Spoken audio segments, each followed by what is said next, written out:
L'association Stop OGM interpellait la semaine dernière les institutions locales sur l'introduction par erreur mais légale de semences de maïs OGM qui ont été plantées sur 300 hectares de terrain et destinées à l'alimentation animale.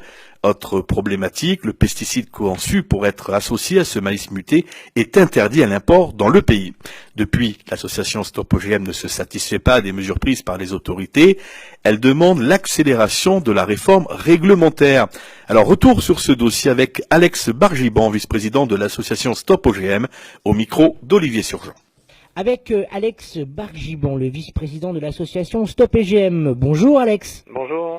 Alors Alexandre, la présence de maïs OGM en Nouvelle-Calédonie qui fait un petit peu froid dans le dos puisque c'est passé un peu au nez à la barbe de tout le monde. Alors pourquoi? Comment ça a pu être possible? En fait, donc nous avec Stop OGM Pacifique, on milite depuis plusieurs années pour faire mettre en place ici en Calédonie une réglementation bien encadrée et stricte au niveau des OGM, tant au plan de l'importation des semences qu'au plan des plantations, et également on milite pour un étiquetage alimentaire par souci de transparence vis-à-vis de la population. Et ce qui s'est passé, c'est que au fil des années, on avait réussi à faire obtenir de la part du gouvernement un arrêté en 2014 qui a mis en place une interdiction d'importation de semences pour les OGM issus de transgénèse et non pas de mutagénèse, uniquement transgénèse, pour les céréales et les fruits uniquement. Alors c'est quoi la différence entre les deux pour que tout le monde comprenne bien la différence bien prononcée? L'OGM transgénèse, c'est celui dont on entend parler le plus souvent. C'est un OGM, c'est donc un organisme génétiquement modifié qui est obtenu via travaux en laboratoire. Donc c'est vraiment des adjonctions de gènes de différents organismes. Ça peut très bien se faire entre différentes plantes, mais également entre plantes et animaux, entre animaux et animaux, etc. Bref, ce sont des manipulations en laboratoire qui ne pourront jamais se faire de façon naturelle dans la nature, parce que c'est des espèces complètement différentes. Or, alors que les OGM mutagénèse, qui sont des OGM, on va dire, cachés, parce qu'ils sont obtenus plutôt par bombardement de rayons ou des choses comme ça. La radioactivité au même titre que Fukushima ou Tchernobyl. D'une certaine manière, voilà, c'est assez comparable. En tout cas, dans les résultats, ça finit par faire changer le code génétique de la plante. D'ailleurs, c'est un petit peu ce qui se passe effectivement dans Fukushima, à Tchernobyl, et donc il y a le code génétique de certaines plantes, certains animaux qui se modifient avec les radiations. Donc c'est un petit peu ça, les OGM mutagénèse.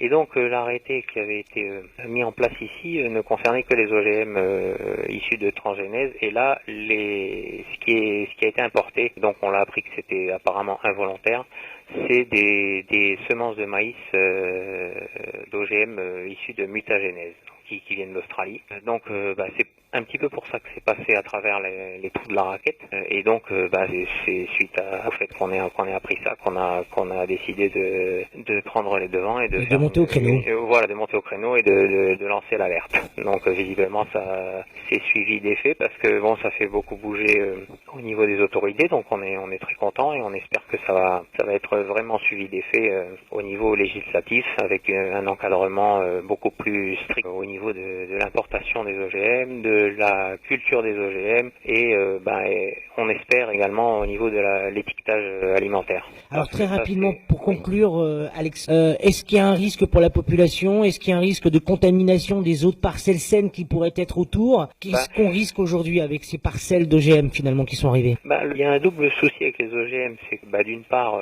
il y a effectivement des risques de contamination sur des cultures conventionnelles. Par exemple, là, dans l'exemple du maïs, il peut y avoir contamination sur des cultures classiques. Mais l'autre gros risque qui est parallèle aux OGM et qui est intimement lié, c'est les pesticides et les herbicides, parce qu'en fait, les OGM sont conçus pour fonctionner avec des grandes doses d'herbicides et de pesticides, et c'est aussi là-dessus sur lequel on se bat, parce que non seulement ça entraîne une grande dépendance et un cercle vicieux de la part de l'agriculteur parce qu'il est obligé non seulement de commander les semences mais en même temps tous les herbicides qui vont avec. Mais après au niveau contamination des sols, appauvrissement des sols, contamination des nappes phréatiques et tout, il y a quand même des grosses conséquences sur la santé. Aujourd'hui, par exemple en Europe, il y a quasiment plus personne qui n'a pas de traces de pesticides dans son sang ou ses urines, quoi. Donc c'est quand même un impact certain sur la population civile. Oui, enfin je veux dire encore plus avec les OGM qu'avec